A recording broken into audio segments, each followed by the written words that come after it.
Alright, so today on the Raptor we're going to be working on fixing an issue that I actually created, and it has to do with the bump stops. There are two problems with the bump stop replacements that I put in whenever I replace the leaf springs. The first one being that the bump stop doesn't line up with the contact pad on the bottom on the axle, and the second problem being that the bump stop itself rubs on the wiring that runs to the axle. So you might be asking yourself, why did I do this in the first place? Why did I replace the bump stops, and why did I have to replace the leaf springs? And the reason for that is because of the Raptor itself. The Raptor is meant to go very fast off-road. It's not meant to hold a lot of weight. It has a low payload rating because the springs are so soft in the back to be compliant at a high rate of speed. So once you throw on all this overland gear on the back, you end up causing the springs to flex downward, and the springs just can't take the weight. So you limit a lot of your capability with the vehicle unless you upgrade the springs themselves. After my first trip out, I realized that I did need to upgrade the springs. You have two primary options whenever doing this on a Raptor, the first one being Devers and the second one being Icons. I decided to go with Icons instead of the Devers because I didn't really know what level of spring that I needed. And the Icons offer you adjustability with an add-a-leaf in the kit, as well as replacement pins for the leaves, so if you want to change it out right away, you can do that. And that's the reason I decided to go with Icon. Now, if you look at the leaf packs in the picture above, you'll see the two new Icon leaf packs on the top, and then there's one of the old ones on the bottom. You'll notice that the Icons are taller, they have a greater arch, and there are more leaves in the pack. And that's because you're eliminating the 2-inch block that comes stock with the Raptor, which whenever you remove that block, you're going to reduce axle wrap, and that's because the leaf springs have to control the torque whenever the axle rotates on acceleration. So if you slam on the gas really hard, the axle is going to rotate, and the leaf springs have to try and control that. And removing the block reduces the leverage. And then whenever you add that larger pack, it also increases the strength and the ability to eliminate that axle wrap. Unfortunately, whenever you do that, you also remove the block, and the block has an integrated bump stop pad, which means that you have to either buy a new bump stop pad or extend the existing bump stop pad in order to stop the axle from bottoming out and hitting the frame. What most people end up doing is whenever they upgrade their leaf springs is they end up buying an entire set of hydraulic bump stops to fix this issue.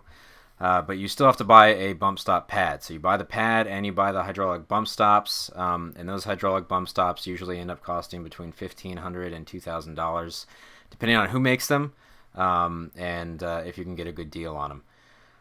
I did not want to spend all that extra money. I was already spending quite a bit of money, about $1,400 on the leaf springs themselves.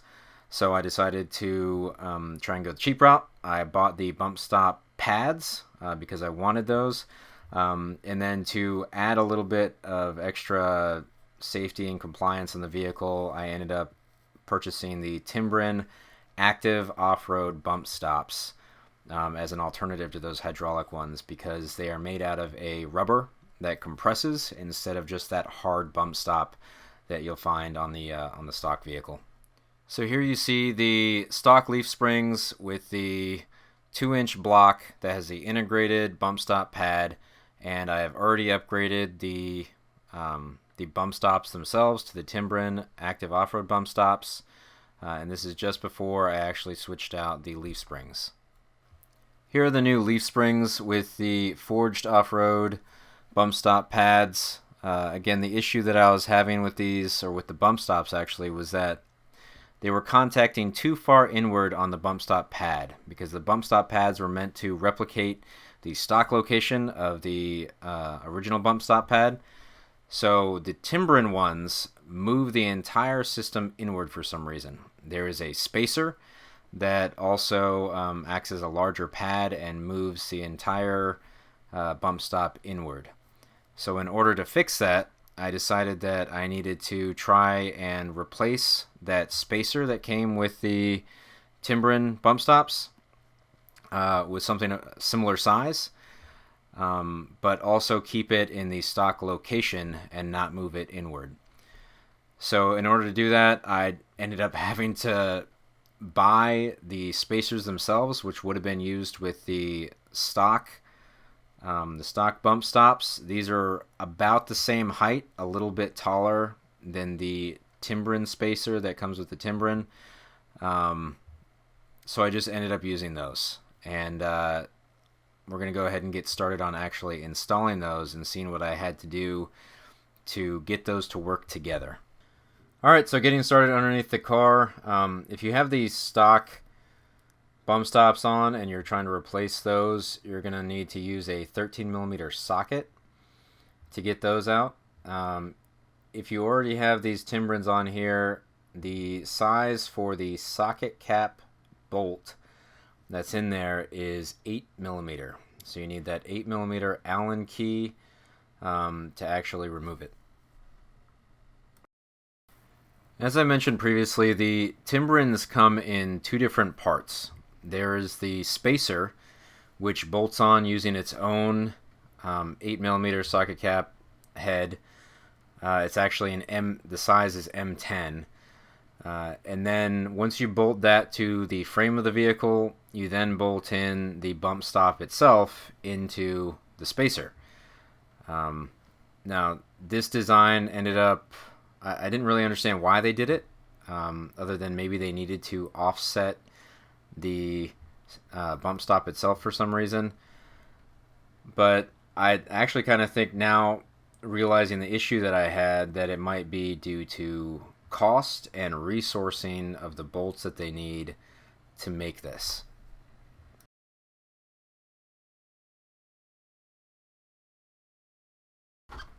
I used thread locker whenever installing this initially. I think I used red on the spacer, and then I used blue on the bump stop itself, which made it very difficult to get off whenever I was removing this.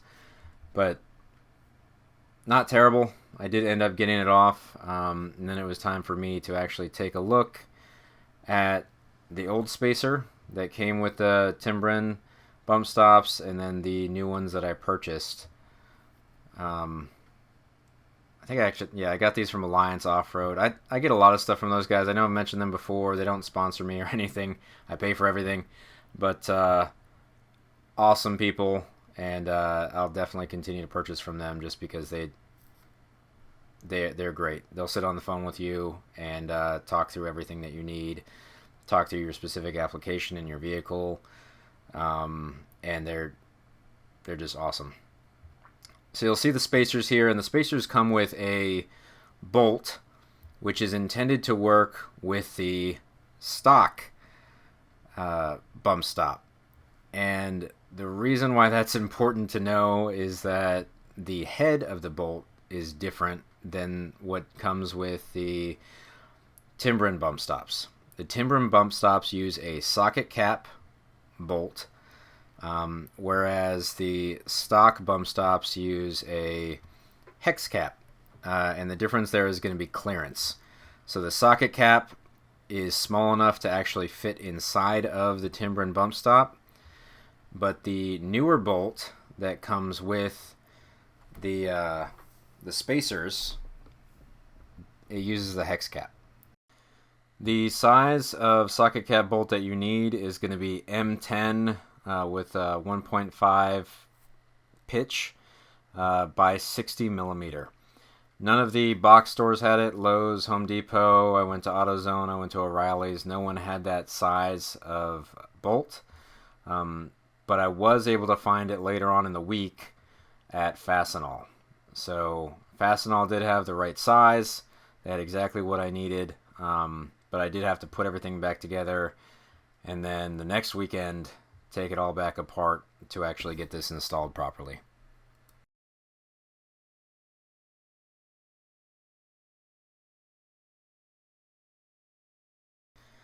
So after getting it all back apart the next weekend, I decided to pull out the stock bump stops just so you get a good comparison between the stock one, which is, I believe it's also rubber. It's relatively hard. And then you have the Timbren ones, which are meant to compress. And you can see those side by side with that spacer that comes with Timbren.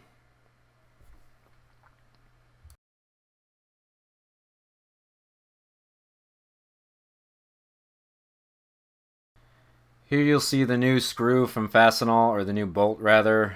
The socket cap one is on the right, and then the one that comes with the RPG spacers are on the left. And then you can compare that size. Again, the RPG spacer is a little bit larger, but I mean, I wasn't terribly concerned about losing that extra 1/8 of an inch, or maybe up to 1/4 of an inch of travel on the suspension.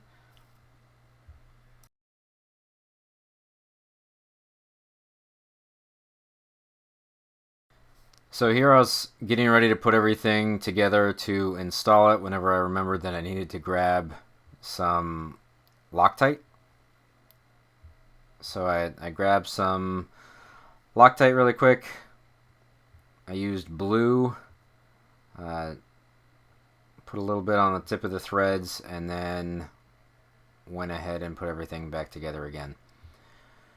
Obviously, you're going to need that extension on your Allen key, the 8mm Allen key to use with this socket cap bolt. Go ahead and throw that in there, and then put the RPG spacer on top. And then you can put it straight into the frame, which is super simple. Hard part is deciding whether or not you want the Off-Road Alliance sticking out or the RPG sticking out.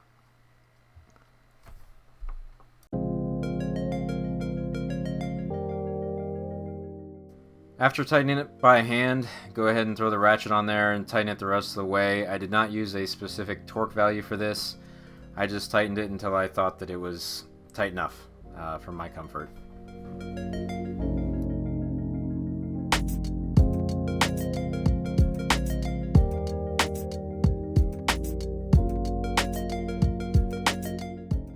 Next, I moved on to the passenger side and did the exact same thing.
Once the passenger side is tight, then you should be good to go.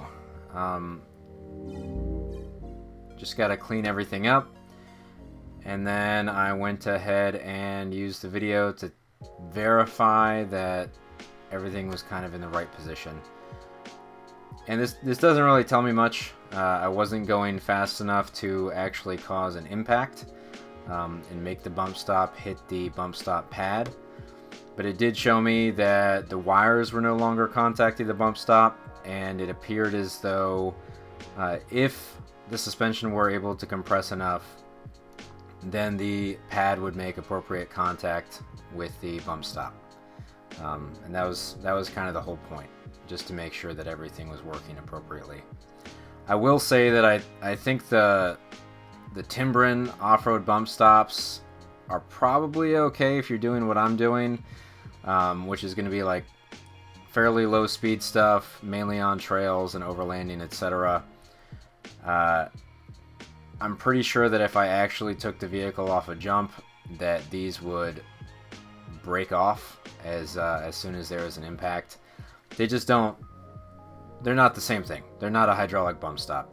And if you're planning on doing a bunch of jumps, then spend the money, buy a hydraulic bump stop, and do the right thing. Additionally, you could reduce the need for these. If you're carrying all this extra weight, and if you need to do the leaf springs in the first place, I would upgrade your suspension also.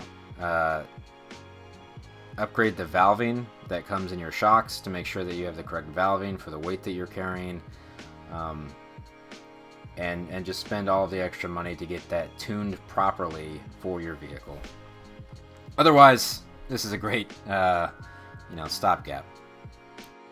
Anyway, thanks for watching, or mostly listening, because I basically just talked the entire time. I apologize for that, but there's a lot going on whenever it comes to replacing your leaf springs and upgrading your suspension for additional weight. So do research, because what I've said here definitely doesn't cover everything. But thank you for watching.